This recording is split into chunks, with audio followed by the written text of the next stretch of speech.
वारिस पठान, क्या मजबूरी थी जो हिंदुओं को मुस्लिम बनना पड़ा? क्या मजबूरी थी, क्या हालात थे, क्या एलर्जी है हिंदुओं से?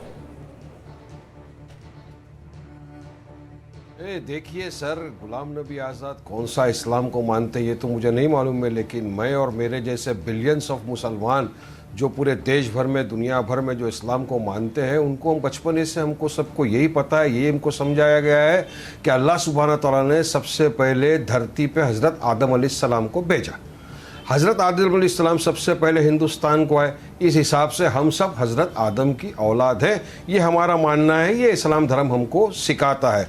आप गुलाम नबी आज़ाद की अगर आप भाषा देखोगे तो उनकी और आरएसएस की विचारधारा के अंदर सर आपको कोई फ़र्क ही नहीं दिखेगा। वो आजकल इसी तरह की बात करें। मैं पूछना चाहूँगा गुलाम नबी साहब, आप तो अपने आप को मुसलमान बोलते हो, इतने साल से सेक्युलर थे, अभी भी सेक्युलर बन के घूम रहे हो। नूह के अंदर हरियाणा में 750 मुसलमानों के घरों को, आशियानों को, मेडिकल स्टोर को, सबको उजाड़ दिया। तकरीबन कितने मुसलमानों का कत्ल कर दिया गया। मौलाना साद जो एक मस्जिद के इमाम थे, उनको मार दिया गया, कत्ल कर दिया गया। 4 मस्जिदों को जला दिया गया। आपने एक भी मर्तबा या ट्वीट के जरिए या अपने भाषण में या कहीं पर भी इसकी निंदा की, इसके खंडन किया, या आपने कभी किसी के लिए खड़े हुए वहां के लिए आवाज उठाई? आपने नहीं उठाई। आपने क्यों नहीं उठाई? आपने क्या आपका फर्ज नहीं बनता था कि आप आवाज उठाओ? कि इस तरह से कोर्ट तक ने कह दिया कि ये मुसलमानों के खिलाफ शायद एथनिक क्लेंसिंग लग रहा है। आप खामोश रहे। बजरंग दल के गुंडे सरेआम घूम रहे, आए दिन गायों के नाम पे मॉब लिंचिंग कर देते, जुनैद नसीर को मार दिया।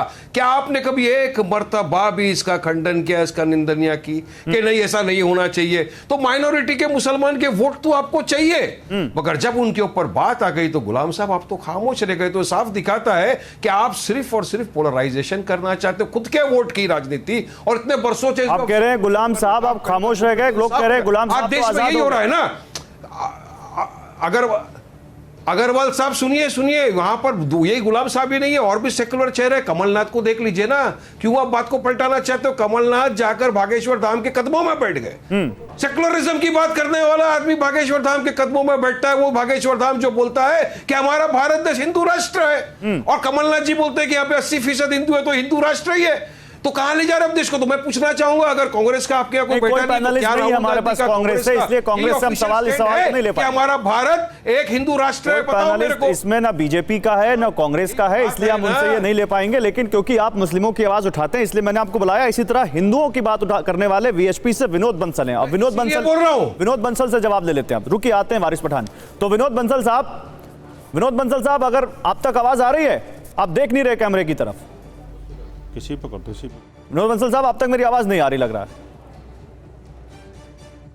विनोद बंसल साहब, अच्छा लगता है विनोद बंसल साहब के पास आवाज नहीं आ रही। ओम जी उपाध्याय साहब जुड़ चुके हैं हमारे साथ, आईसीएचआर के निदेशक हैं। ओम जी उपाध्याय, ये जो बात आज गुलाम नबी आजाद ने कही है, इसने एक बड़ी डिबेट छेड़ दी है। मुसलमान हिंदू थे, बतौर हिस्टोरियन आप क्या कहेंगे इस पे? देखिए, ऐतिहासिक रूप से तो ये मुझे लगता है खुले मन से सबको स्वीकार करना चाहिए। अगर इतिहास के प्राथमिक स्रोतों को हम देखें, उन पुस्तकों को देखें, तो ये सही है कि कश्मीर की, अगर खासकर जो बात अभी गुलाम नबी आजाद साहब ने की है, कश्मीर में एक पूरी प्रक्रिया रही है। आज के 700 साल पहले देखेंगे आप, कल्हड़ की राजतरंगड़ी उठा के देखिए, तब इस्लाम का आगमन होने लगा था भारत में, लेकिन इस्लामीकरण के कोई प्रमाण नहीं मिलेंगे। 14वीं शताब्दी के बाद जिस तरह से इस्लामीकरण हुआ है, और उसके पहले के जितने स्रोत हैं आप उठा के, नीलमत पुराण से लेके, मैं अगर प्राथमिक स्रोतों की बात करूं तो कल्हड़ की राजतरंगड़ी और भी बहुत सारे ऐसे सोर्सेज हैं जिनको देखिए तो पूरी तरह से आपको सेवाइट बेल्ट दिखेगी। जो सनातन और हिंदू धर्म था वही आपको प्रिवेलिंग करता हुआ दिखेगा। तो ये एक ऐतिहासिक सच्चाई है कि 600 साल पहले जब आप जाएंगे तो वहां पूरी तरह से हिंदू जनसंख्या आपको दिखाई देगी, हिंदू पद्धतियां दिखाई देंगी। बाद में 14वीं शताब्दी के बाद बहुत तेजी से इस्लामीकरण उसका हुआ है। ये ऐतिहासिक सच्चाई जी।